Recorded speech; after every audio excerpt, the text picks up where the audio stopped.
अस्सलामुअलैकुम दोस्तों कशुर दुब तो जेशरस थोप सिलसिलुक ब्याक अक वीडियो हेचुस बह तुहंदिस खदमतस मज हाजिर। दोस्तों मर्ज यथ क्रिहोन सोम वन कीमती मसाल युस सानन वाजवानन तो जियाफतन मज इस्तेमाल सपदान।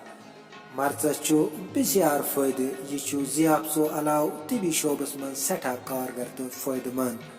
हाल हाले आव माहरन हंद तरफ यथ कत पे सख जोर दिन कि कोविड-19 हिज बेमारी कप रटने खतर करू मर्चुक ज्यादा इस्तेमाल तिकाज यह सोन मदाफती निज़ाम यानी इम्यून सिस्टम बूस्ट करान।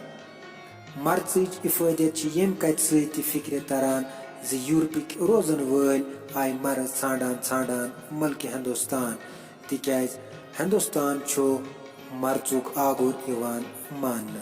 सानो कशिर गोनमातो कोर अमन सारनन कथन अकुई रूप तो वोनुक यह कशुर दुब।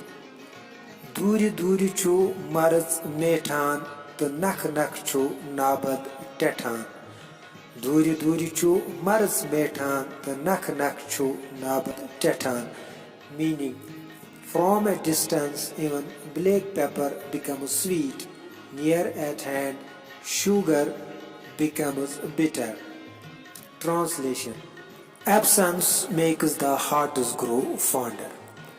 Kashir pait कंस टट सोन फेरुन ज्यादा येल न सो ब्रोकन आसि या दोस्तों उस हको अत ब्याक मायने अख चरित ये डिस्टेंस लैंड्स एन्चेंटमेंट यानी कह चीज दूर वारिया खूबसूरत बासान बनस्बत ये तम अस ब्रोकन आसन या अस हको ब्याक मायने अत चरित कि फेमिलियरिटी ब्रीड्स कंटेम्प्ट। दोस्तों वुच बर तमन दोस्तन हुंद नाव हेनुक यमो सैनिस पतमिस वीडियोस पे कमेंट कोरमुत।